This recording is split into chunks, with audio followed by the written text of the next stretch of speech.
सिंहासन बत्तीसी। प्राचीन समय की बात है। उज्जैन में राजा भोज राज्य करते थे। वह बड़े दानी और धर्मात्मा थे।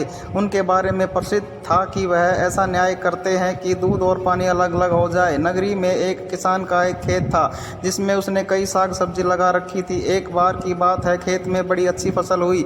पूरी जमीन पर तो खूब तरकारियां आई, लेकिन खेत के बीचों बीच थोड़ी सी जमीन खाली रह गई। हालांकि किसान ने उस जमीन पर भी बीज डाले थे, लेकिन वहां कुछ नहीं उगा। किसान ने वहां खेत की रखवाली के लिए एक मचान बना लिया। जब भी किसान मचान पर चढ़ता अपने आप चिल्लाने लगता, कोई है, राजा भोज को पकड़ लाओ और सजा दो, मेरा राज्य उससे छीन लो, लाओ जल्दी लाओ। सारी नगरी में यह बात आग की तरह फैल गई और राजा भोज के कानों में पहुंची। राजा ने कहा, मुझे उस खेत पर ले चलो, मैं सारी बातें अपनी आंखों से देखना और कानों से सुनना चाहता हूं। राजा भोज तब उस जगह पहुंचे तो उन्होंने भी वही देखा कि किसान मचान पर खड़ा है और कह रहा है, राजा भोज को फौरन पकड़ लाओ और मेरा राज्य उससे छीन लो।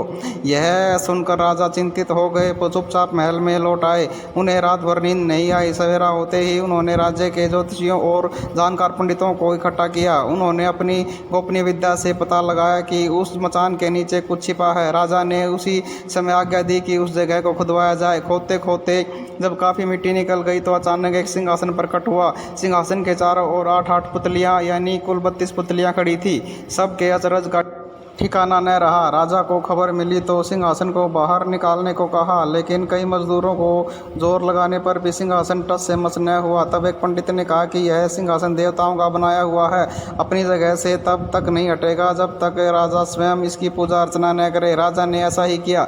पूजा अर्चना करते ही सिंहासन ऐसे ऊपर उठाया मानो फूलों का हो। राजा बड़े खुश थे। सिंहासन में कई तरह के रत्न जड़े जिनकी चमक अनूठी थी। सिंहासन के चारों ओर 32 पुतलियां बनी थी। उनके हाथ में कमल के एक फूल था। राजा ने हुक्म दिया कि खजाने से रुपया लेकर सिंहासन दुरुस्त कराएं। सिंहासन सुंदर होने में 5 महीने लगे। अब सिंहासन दमक उठा, जो भी देखता देखता ही रह जाता। पुतलियां ऐसे लगती मानो अभी बोल उठेंगी। राजा ने पंडितों को बुलवाया और कहा, आप लोग कोई अच्छा मुहूर्त निकालें, उस दिन मैं इस सिंहासन पर बैठूंगा। दिन तय किया गया। दूर दूर तक लोगों को निमंत्रण भेजे गए। तरह तरह के बाजे बजने लगे। महल में खुशियां मनाई जाने लगी। पूजा के बाद जैसे ही राजा ने अपना दाहिना पैर बढ़ाकर सिंहासन पर रखना चाहा कि सारी पुतलियां खिलखिलाकर हंस पड़ी। लोगों को बड़ा अचंभा हुआ कि यह बेजान पुतलियां कैसे हंस पड़ी। राजा ने अपना पैर खींच लिया और पुतलियों से पूछा, ओ सुंदर पुतलियों, सच सच बताओ कि तुम क्यों हंसी। पहली पुतली का नाम था रत्नमंजरी। राजा की बात सुनकर वह बोली, राजन, आप बड़े तेजस्वी हैं, धनी हैं, बलवान हैं, लेकिन इन सब का आपको घमंड भी है। जिस राजा का यह सिंहासन है वह दान, वीर, धनी होते हुए भी विनम्र थे, परम दयालु थे। राजा बड़े नाराज हुए। पुतली ने समझाया, महाराज, यह सिंहासन परम प्रतापी और ज्ञानी राजा विक्रमादित्य का है। राजा बोले, मैं कैसे मानूं कि राजा विक्रमादित्य मुझसे ज्यादा गुणी और पराक्रमी थे। पुतली ने कहा, ठीक है, मैं तुम्हें राजा विक्रमादित्य की एक कहानी सुनाती हूँ। सिंहासन बत्तीसी की पहली पुतली रत्नमंजरी ने सुनाई एक कहानी। कंटिन्यू। मिलते हैं अगली कहानी में। धन्यवाद।